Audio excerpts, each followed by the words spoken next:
Hello guys, आज हम नया चैप्टर स्टार्ट करेंगे which is registers and counter. अगर आपने मेरा चैनल अभी तक सब्सक्राइब नहीं किया हुआ तो काइंडली सब्सक्राइब कर लें। आज के लेक्चर में हम रजिस्टर्स को डिस्कस करेंगे। ओके, रजिस्टर मेरे पास क्या होता है? रजिस्टर मेरे पास कोई भी N number of flip flop connected होते हैं और उसके अंदर कोई भी वैल्यू स्टोर हो सकती है, वो हमारे पास रजिस्टर होता है। ठीक है, जिस तरह हमारे पास नीचे डायग्राम बनी हुई है, ये मेरे पास 4 बिट का रजिस्टर है। इसके अंदर 4D फ्लिप फ्लॉप्स लगे हुए हैं और हमारे पास ये वैल्यू स्टोर कर सकते हैं। जो हमारे पास काउंटर होता है वो भी एक स्पेशल टाइप ऑफ रजिस्टर होता है, जिसकी एक प्री डिफाइंड सीक्वेंस होता है जो उसको स्टोर करता है। लेट्स सपोज अगर 2 पे 2 स्टोर करेगा, उसके बाद वो 3 स्टोर करेगा। इस तरह वो प्री डिफाइंड पैटर्न पे चला जाए, लेकिन वो भी एक रजिस्टर की हमारे पास टाइप है। रजिस्टर लेट्स सपोज मेरे पास अगर 5 बिट्स का, तो उसके अंदर 5 फ्लिप फ्लॉप्स होंगे। 6 बिट का, तो उसके अंदर जितने बिट्स का रजिस्टर होगा उतने फ्लिप फ्लॉप्स यूज होंगे। जिस तरह हमारे पास ये एक रजिस्टर गिवन है, ये हमारे पास 4 बिट का रजिस्टर है। अगर आप इस रजिस्टर को देखें, इसको एक कॉमन क्लॉक जा रही है और हमारे पास की वैल्यू डी जा रही है, और रीसेट को हमारे पास जो हमारे पास डायरेक्ट इनपुट है वो रीसेट से कनेक्टेड है। इन केस अगर हम इस रजिस्टर में कोई वैल्यू पहले से जो पड़ी हुई उसे हम हटाना चाहते हैं, तो हम रीसेट को अनेबल कर देंगे, तो हमारे पास पूरा जो रजिस्टर होगा वो एम्प्टी हो जाएगा। ठीक है, सिमिलर वे में अगर हमने इसके अंदर कोई वैल्यू डालनी होगी, तो हम उसके अंदर आई नॉट, I1, I2 और I3 जो हमारे पास ये तीनों वैल्यूज हैं, इसके अंदर हम पैरेलली कोई डाटा पास करेंगे, वो हमारे पास इस फ्लिप फ्लॉप के अंदर चला जाएगा। वो एक क्लॉक पल्स के लिए जब हमारे पास जो एज ट्रिगर होगा, जो भी मेरे पास वैल्यूज होंगी आई के अंदर, वो हमारे पास पास हो जाएंगी। ठीक है, इसमें हमारे पास मसला क्या है? इसमें हमारे पास ये मसला है, लेट सपोज मैं हर एक क्लॉक पल्स पे डाटा नहीं चेंज करना चाहता, तो हमारे पास ये डाटा रिटेन नहीं करता। इसके हमारे पास एक ये तरीका कि हम इसकी क्लॉक पल्स को चेंज कर दें। लेट सपोज मैं क्लॉक पल्स ही ना चेंज करूं, तो मेरे पास डाटा जो लेट सपोज नेगेटिव एज आने ना दूं, तब तक मेरे पास डाटा उसके अंदर स्टोर रहेगा। लेकिन वो हमारे पास, हम जो कोशिश करते हैं, जो हमारे पास जितनी भी डिजिटल सिस्टम है उसके अंदर हम क्लॉक जो कि वो थ्रू आउट द सिस्टम एक ही जा रही हो। अगर हम क्लॉक पे गेट्स लगाएंगे जिसके अंदर जिसकी वजह से प्रोपिगेशन डिले आ जाएगा। अगर प्रोपिगेशन डिले आएगा चीज़ों के अंदर, तो हमारे पास बोथ सिस्टम के कुछ पार्ट्स में क्लॉक लेट पहुंचेगी, और हमारे पास इस तरह हमारे पास जो सिंक्रोनाइजेशन है वो इफेक्ट हो सकती है। अब इस केस में हम क्लॉक को चेंज नहीं कर सकते, और हम हमारे पास डी फ्लिप फ्लॉप में नो चेंज की कोई स्टेट नहीं होती, तो हम उसे नो चेंज की स्टेट पे भी नहीं ले जा सकते। तो हम इसको जो भी करेंगे, हम डी के साथ को मैनिपुलेट करके हम उसकी वैल्यू स्टोर करके देखते हैं। अब ये मेरे पास जो है, ये मेरे पास 4 बिट पैरेलल रोड रजिस्टर है। ठीक है, इसमें जो मैंने बॉक्स बनाया हुआ है सिमिलर बाकी फ्लिप फ्लॉप्स के भी आगे लगा हुआ है, ये मेरे पास एक मक्स है। मक्स हमारे पास क्या था, 2 इनपुट होती थी, उसमें सिलेक्शन करा था कौन सी इनपुट को आगे लेके जाना है। सिमिलर वे में ये मक्स हमारे पास, ये मेरे पास जो इसकी प्रीवियस आउटपुट है, जो वैल्यू स्टोर्ड है फ्लिप फ्लॉप के अंदर, ये, और मेरे पास इस इनपुट में सिलेक्शन कर रहा है किसको इधर आगे फॉरवर्ड करना है। ठीक है, अगर मेरे पास ये लोड 0 पास करता है, इसका मतलब है जो कोई पुरानी इंफॉर्मेशन है उसको वापस सीधा डाल दो। अगर पुरानी इंफॉर्मेशन बार बार अंदर जा रही, तो इसका मतलब है हमारे पास जो डी है वो अपनी पुरानी वैल्यू को रिटेन रख रहा है। ठीक है, अगर ये 1 है, इसका मतलब है इसने कहा कि नई इंफॉर्मेशन जानी चाहिए, पुरानी जो इन्फॉर्मेशन है उसको डिस्कार्ड कर दें। ठीक है, अगर आप इसको देख लें, इसके फंक्शन को देख लें, लेट्स सपोज मेरे पास इधर लोड 0 है, लोड 0 है, तो इधर मेरे पास, इधर ये वाली पॉइंट पे इधर 1 हो जाएगा, और इधर मेरे पास जो वैल्यू होगी, क्योंकि इसका कॉम्प्लीमेंट आ रहा है, तो इधर मेरे पास 0 आ जाएगी। इसका मतलब होगा ये वाला गेट से वैल्यू आउटपुट 0 जा रही होगी, इधर 1 होगा। 1 in dot A is means ये मेरे पास ए जो है होगा वो इधर से और से होता हुआ इधर से लग जाएगा। ठीक है, और अगर मेरे पास ये 1 है, 1 का मतलब है हमारे पास जो लोड है उसे ले लो। ठीक है, तो इसका मतलब है ये अपडेट कर देगा वैल्यू, पुरानी वैल्यू जो होगी वो इधर आ रही होगी, तो इधर इधर 0 आ रहा होगा, तो इसका मतलब होगा ये वाली वैल्यू डिस्कार्ड हो जाएगी। इधर 1 आ रहा होगा इस पॉइंट पे, और ऊपर आई आ रहा होगा, 1 dot I is equal to I, तो आई इधर से होता हुआ इसके पास स्टोर हो जाएगा उस क्लॉक पल्स के ऊपर। ठीक है, सिमिलर वे में बाकी फ्लिप फ्लॉप्स में भी हमारे पास ऐसा ही होता होगा। इस फंक्शन को जिसमें हम कोई भी एक बिट के थ्रू, किसी एक कंट्रोल बिट के थ्रू चेक कर सकते हैं कि आइदर डाटा नया लोड होना चाहिए या नहीं होना चाहिए, इसे हम क्लॉक गेटिंग कहते हैं। ठीक है, हमारे पास ये इधर मक्स लगा है, मक्स हमारे पास सिलेक्शन कर रहा है कि इधर हमारे पास नया डाटा जाना चाहिए या नहीं जाना चाहिए, पुराने डाटा को रिटेन करना चाहिए। और अगर हम कहते हैं पुराना डाटा को रिटेन करना चाहिए, लेट्स सपोज पॉइंट पे 0 है, तो इन चारों फ्लिप फ्लॉप में पुरानी वैल्यूज स्टोर होती रहेंगी, नई वैल्यू नहीं आएंगी। ठीक है, तो इस तरह हमारे पास जो रजिस्टर होता है, हमारे पास कोई भी वैल्यू स्टोर करता है, ये हमारे पास वैल्यू 4 बिट की वैल्यू जो कि वो स्टोर करता रहेगा अनलेस एंड अनटिल हम उसे चेंज ना करें। ओके, अब हमारे पास है शिफ्ट रजिस्टर्स। शिफ्ट रजिस्टर मेरे पास क्या होते हैं? शिफ्ट रजिस्टर मेरे पास रजिस्टर इस तरह के रजिस्टर होते हैं जिसमें हमारे पास डाटा वन बाय वन आगे शिफ्ट कर रहा होता है। इनकेस अगर मेरे पास एक एग्जांपल है नीचे शिफ्ट रजिस्टर की, इसमें हमारे पास ये मेरे पास 4 बिट का शिफ्ट रजिस्टर है। ठीक है, यूजिंग डी फ्लिप फ्लॉप्स हमने इसे बनाया है, इसको एक कॉमन क्लॉक जा रही है। फॉर एग्जाम्पल एक किसी भी पॉइंट ऑफ टाइम पे मैं इसे S1 पे एक इनपुट दे देता हूँ। ठीक है, वो वन बाय वन एक एक बिट इनपुट का लेगा। वो फर्स्ट फर्स्ट जो मेरे पास होगा फ्लिप फ्लॉप को ट्रांसफर हो जाएगा, फर्स्ट फ्लिप फ्लॉप का जो उसी क्लॉक पल्स में जो बिट होगा, डाटा जो उसके अंदर ऑलरेडी स्टोर होगा, वो आगे चला जाएगा और इसके वाला आगे चला जाएगा, और एक क्लॉक पल्स में पूरी एक शिफ्ट आ जाएगी। एक डाटा जो मेरे पास S1 से एक डाटा इनपुट हो जाएगा, एक एक जो बिट होगा, और S0 से मेरे पास जो लास्ट जो फ्लिप फ्लॉप में जो वैल्यू स्टोर होगी वो मेरे पास आउट हो जाएगी। ठीक है, इस तरह मेरे पास ये शिफ्ट रजिस्टर जो था, ये मेरे पास शिफ्ट लेफ्ट भी होता है, शिफ्ट राइट भी होता है।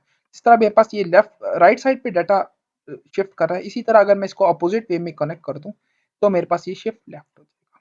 ठीक है, और मेरे पास सिंपली वे में बाय डायरेक्शन शिफ्ट रजिस्टर्स भी होते हैं। ठीक है, हम किसी भी पॉइंट पे अभी हम अगर हम क्लॉक पल्स को देखें, ये हमारे पास हर क्लॉक पल्स में ये डाटा चेंज करेगा, किसी भी पॉइंट पे हमारे पास डाटा रोकेगा नहीं। ठीक है, इसमें हमारे पास एक तरीका ये हो सकता है, हम क्लॉक को किसी एक अनेबल के साथ एंड कर दें। अगर मेरे पास क्लॉक के साथ अगर अनेबल 0 है, तो मेरे पास उसके वो एज ही नहीं आएगा, अगर एज नहीं आएगा तो मेरे पास जो डाटा इसके अंदर स्टोर होगा, वो एज ना आने की वजह से वो फ्लिप फ्लॉप के अंदर स्टोर रहेगा। ठीक है, ठीक है, लेकिन अगर मेरे पास एज आएगा तो मेरे पास ये डाटा आगे चला जाएगा। ठीक है, इससे हमारे पास टाइमिंग के इश्यूज आ सकते हैं, बड़े और डिफरेंट इश्यूज आ सकते हैं। ठीक है, उसको सॉल्व करने के लिए हम क्लॉक के ऊपर गेट्स नहीं लगाते, बल्कि हम जो इनपुट होता है उसके ऊपर हम गेट्स लगाते हैं। इसको हम फर्दर जाके देखेंगे, हम किस तरह हम मक्स के थ्रू जो हमारे पास इधर आउटपुट आ रही है उसको हम दोबारा इनपुट में पास कर सकते हैं, और कब हम हमें पता होगा कि हमने उसे आगे डाटा पास करना और इधर से हमने इनपुट लेनी है, तो हम उसके साथ कंट्रोल चेक करेंगे कि हम किस तरह उसे इनपुट एनेबल कर रहे होंगे और हम इसे इनपुट डिसेबल कर रहे होंगे। फॉर एग्जाम्पल अगर मैं इधर एक एग्जाम्पल देख लूँ, ठीक है, मेरे पास ये लेट सपोज ये जो मैं बना रहा हूँ ये मेरे पास मार्क्स है, ये मेरे पास मार्क्स है। ठीक है, कंसिडर करें ये मेरे पास मार्क्स है जो कि मेरे पास सिलेक्शन करता है कोई भी दो इनपुट्स में। ठीक है, और ऑब्वियसली उसका कंट्रोल एक होगा। ठीक है, अब मेरे पास दो बिट्स होते हैं तो मेरे पास सिंगल कंट्रोल होता है, जिसमें जीरो पे लेट सपोज वो कहता है कि मेरे पास जो वैल्यू स्टोर है वही रहने दो जो वैल्यू, और वन पे मेरे पास कहता है जो वैल्यू इनपुट आ रही है वो आ जाए। ठीक है, तो मेरे पास दो इनपुट होंगे, एक ये मेरे पास इनपुट होगा, एक हर केस में मेरे पास ये वाला इनपुट होगा, और दूसरी मेरे पास ये वाला इनपुट होगा। ठीक है, और ये जो इसका जो आउटपुट होगा, जो हमारे पास इसकी वैल्यू आ रही होगी, ये कंट्रोल है, जो आउटपुट होगा वो मेरे पास इस जगह पे डी से वो कनेक्टेड होगा, ये डायरेक्टली कनेक्टेड नहीं होगा। ठीक है, सिमिलर वे में इसको देख लें, ये भी इधर से यूं कनेक्टेड होगा, ये इधर से दो जो इनपुट्स होंगे इनके बीच में ये वाली जो इनपुट होगी ये सिलेक्शन करी होगी, और जो इसका आउटपुट होगा वो इधर कनेक्टेड होगा, वो डी को डायरेक्ट जा रहा होगा, और ये जो होगा इसको ये इससे होता हुआ जा रहा होगा। ठीक है, ये हमारे पास आ रहा होगा। अगर इन केस मेरे पास इधर जीरो आ रहा है, जीरो का क्या मतलब होगा, वो कहेगा कि लेट सपोज जो आपके पास इधर डी वैल्यू आ रही है वो कनेक्ट करके इधर वापस इनपुट करते हैं, तो इससे मेरे पास जो भी डाटा होगा वो मेरे पास वापस जा रहा होगा, इनके केस में भी जा रहा होगा। अगर मेरे पास ये वन होगा, वो कहेगा वो सिलेक्ट कर देगा, S1 को सिलेक्ट कर देगा, इधर इसके इनपुट को सिलेक्ट कर देगा, इधर इसके इनपुट को सिलेक्ट कर देगा, इधर इसको इनपुट को सिलेक्ट कर देगा, और वो सिमिलर वे में मेरे पास जो डाटा होगा वो जो होगा वो आगे शिफ्ट हो जाएगा एक एक बिट। ठीक है, इस तरह हम किसी भी शिफ्ट रजिस्टर की शिफ्टिंग को कंट्रोल कर सकते हैं। हमारे पास दो टाइप्स के ट्रांसफर होते हैं, सीरियल ट्रांसफर या पैरेलल ट्रांसफर। जिस तरह हमने पैरेलल लोड रजिस्टर देखा था, वो हमारे पास पैरेलली डाटा ले रहा था, फोर अगर हमारे पास 4 बिट का था, और 4 बिट हमारे पास आउटपुट दे रहा था। ठीक है। इसी तरह हमने शिफ्ट रजिस्टर देखा है, वो हमारे पास एक बिट ले रहा है और एक बिट आउटपुट कर रहा है, वन बाय वन डाटा को आगे पास कर रहा है। इसी तरह हमारे पास जो डिजिटल सिस्टम होते हैं वो दो मोड्स में ऑपरेट कर सकते हैं, सीरियल मोड में भी कर सकते हैं और हमारे पास पैरेलल मोड में भी कर सकते हैं। हमारे पास सीरियल मोड में अगर हमारे पास कोई भी सिस्टम ऑपरेट करोगा, इसका मतलब होगा वो हमारे पास एक bit of information at a time manipulate कर रहा है। ठीक है। सिमिलर वे में पैरेलल ट्रांसफर में हमारे पास चार के चार बिट्स, लेट्स सपोज 4 बिट का रजिस्टर, चार के चार bit at a time in a single clock pulse हमारे पास पूरे ट्रांसफर हो जाते हैं। आए अब हम इसकी वर्किंग चेक कर लेते हैं। ठीक है। फॉर एग्जांपल जो हमने लास्ट टाइम शिफ्ट रजिस्टर बनाया था, राइट शिफ्ट रजिस्टर बनाया था, वो मेरे पास एक रजिस्टर इधर गिवन है और मेरे पास दूसरा रजिस्टर इधर गिवन है। ओके, इसके अलावा हमारे पास जो ये है, ये मेरे पास क्लॉक गई हुई है, क्लॉक के साथ मेरे पास शिफ्ट कंट्रोल किया हुआ है। शिफ्ट कंट्रोल को अगर मैं देख लूं, अगर मेरे पास जीरो जीरो होगा तो वो क्लॉक को इधर जीरो कर देगा। अगर शिफ्ट कंट्रोल जीरो है तो वो मेरे पास क्लॉक को जीरो कर रहा है। और अगर शिफ्ट कंट्रोल मेरे पास वन हो गया, ये मेरे पास क्लॉक के साथ बिल्कुल क्लॉक के एजिस के साथ सिंक्रोनाइज्ड होगा। अगर ये मेरे पास वन हो गया तो क्लॉक जो कि वो अपनी नॉर्मल जो मेरे पास वर्किंग होगी वो उस तरह की वर्किंग करने लग जाएगी। ठीक है। और लेट सपोज फोर वो एग्जैक्टली उसको फोर क्लॉक पल्सेस के लिए छोड़ेगा कि हमारे पास जो भी इसके अंदर डाटा है वो इसके अंदर इधर ट्रांसफर हो जाए, और हम कोशिश करेंगे कि हमारे इसके अंदर जो डाटा है वो भी हमारे पास रिटेन रहे। लेट सपोज अगर हमारे पास डाटा जो है वो हमारे पास पॉजिटिव एज ट्रिगर पे जब भी था ट्रांसफर हो रहा था, तो हमारे पास जब भी ये पॉजिटिव एज ट्रिगर हो रहा होगा तो हमारे पास डाटा जो होगा वो हमारे पास चेंज हो रहा होगा, इधर एक दफा चेंज हो जाएगा, फिर अगली दफा इधर चेंज हो जाएगा, अगली दफा इस ट्रिगर पे चेंज हो जाएगा और लास्ट टाइम पे हमारे पास इस ट्रिगर पे चेंज हो जाएगा। आइए हम इसे डिटेल में देखते हैं। फॉर एग्जांपल मेरे पास इस रजिस्टर में ये वाली वैल्यू जो थी वो ये मेरे पास ए रजिस्टर में स्टोर थी 01011 जो थी मेरे पास फर्स्ट रजिस्टर में स्टोर थी, और बी रजिस्टर में मेरे पास स्टोर थी 0010 स्टोर थी। ठीक है। लेट सपोज मेरे पास जो शिफ्ट थी वो कंट्रोल था वो मेरे पास जीरो पे था। जब मेरे पास शिफ्ट कंट्रोल जीरो पे होगा तो दोनों रजिस्टर को क्लॉक जो जा रही है वो जीरो ही जा रही है। इसका मतलब होगा जब एज नहीं आएगा तो एज का एज ट्रिगर फ्लिप फ्लॉप्स होते हैं वो हमारे पास उसके अंदर वैल्यू चेंज नहीं। इन केस अगर हमारे पास शिफ्ट कंट्रोल वन हो गया तो क्लॉक पल्स इसके पास चल जाएगी और ये ट्रांसफर शुरू कर देगा। जब मेरे पास फर्स्ट बिट ट्रांसफर होगा तो मेरे पास क्या होगा, फर्स्ट बिट ए रजिस्टर से निकलेगा, एक अपने खुद को इनपुट चला जाएगा और एक इसको इनपुट चला जाएगा, तो ये वाला बिट निकला। ठीक है। ये वाला बिट निकला, इसने ये एक बिट इधर चला गया और एक बिट इसने अपने पीछे दोबारा रिवर्स में बैक साइड से एंटर कर दिया। ठीक है। और जो इसका ये वाला बिट था जीरो वाला, ये जाया हो जाएगा और ये सारे बिट्स एक एक शिफ्ट आगे हो जाएंगे। ये वाला बिट जो था वो इधर आ जाएगा, ये जीरो इस नेक्स्ट पे आ जाएगा, ये वन जो था वो इधर आ जाएगा, ये वन जो था ये ऑलरेडी इधर ट्रांसफर हो चुका है, ये जीरो जो था वो इधर आ जाएगा, ये जीरो जो था वो इधर आ जाएगा, ये वन जो था वो इधर आ जाएगा। और सिमिलर वे में जो जीरो होगा वो हमारे पास इधर से सिंक आउट हो जाएगा। सिमिलर वे में नेक्स्ट क्लॉक पल्स में मेरे पास क्या होगा, मेरे पास ये वन जो होगा वो मेरे पास इधर आ जाएगा। ठीक है। सिमिलर वे में ये एक एक बिट आगे शिफ्ट हो जाएगा, ये वाला वन इधर आ जाएगा, ये वाला वन इधर आ जाएगा, ये वाला जीरो इधर आ जाएगा, और ये वाला वन जो होगा ये मेरे पास इधर चला जाएगा, इधर से साथ में एक दफा पीछे चला गया, और ये मेरे पास साथ में ये इधर भी चला गया, तो मेरे पास ये वन इधर आ जाएगा, ये वाला वन जो होगा जो इसने ऑलरेडी एग्जिस्ट होगा वो इधर आ जाएगा, ये वाला जीरो इधर आ जाएगा, ये जो जीरो ऑलरेडी इधर में था ये आगे शिफ्ट हो जाएगा, और ये जो वन होगा ये भी मेरे पास सीरियली आउट हो जाएगा। ठीक है। सिमिलर में हमारे पास नेक्स्ट उसके आगे जो थर्ड क्लॉक पल्स होगी उसके अंदर क्या हो जाएगा, ये वाला जीरो आ जाएगा इधर आ जाएगा। ठीक है। ये वाला वन इधर कॉपी हो जाएगा। सिमिलर वे में ये वाला जीरो जो इधर आया था वो वाला जीरो इधर भी चला जाएगा। ठीक है। ठीक है। अभी ये वाला वन जो होगा वो इधर आ जाएगा, ये वाला वन जो होगा वो मेरे पास इधर आ जाएगा। ठीक है।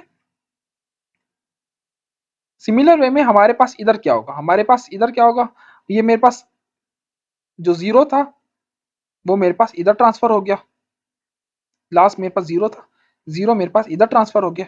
ठीक है। उसके बाद मेरे पास क्या होगा, मेरे पास ये जो वन था ये मेरे पास इधर आ जाएगा, ये वाला वन जो था वो मेरे पास इधर आ जाएगा, ये वाला जीरो जो था वो मेरे पास इधर आ जाएगा। ठीक है। अब नेक्स्ट क्लॉक पल्स जब होगी मेरे पास, तो मेरे पास क्या होगा, मेरे पास ये जो वन है ये मेरे पास इधर आ जाएगा, इधर से घूम के, सिमिलर में ये वाला 1 जो होगा ये मेरे पास आगे भी ट्रांसफर हो रहा है, इधर से जो इसका आउटपुट है ये वापस भी बैक पे भी जा रहा है और आगे भी जा रहा है, तो ये मेरे पास 1 इधर भी आ जाएगा। ठीक है। सिमिलर वे में ये जो 0 होगा ये मेरे पास इधर आ जाएगा, क्योंकि एक शिफ्ट लेफ्ट हो रहा है, राइट हो रहा है, सॉरी।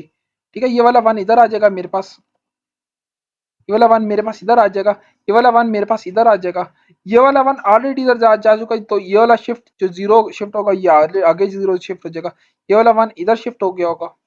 ठीक है, और ये वाला 1 मेरे पास इधर शिफ्ट हो गया, और ये मेरे पास 0 जो होगा वो मेरे पास डिस्कार्ड हो गया होगा।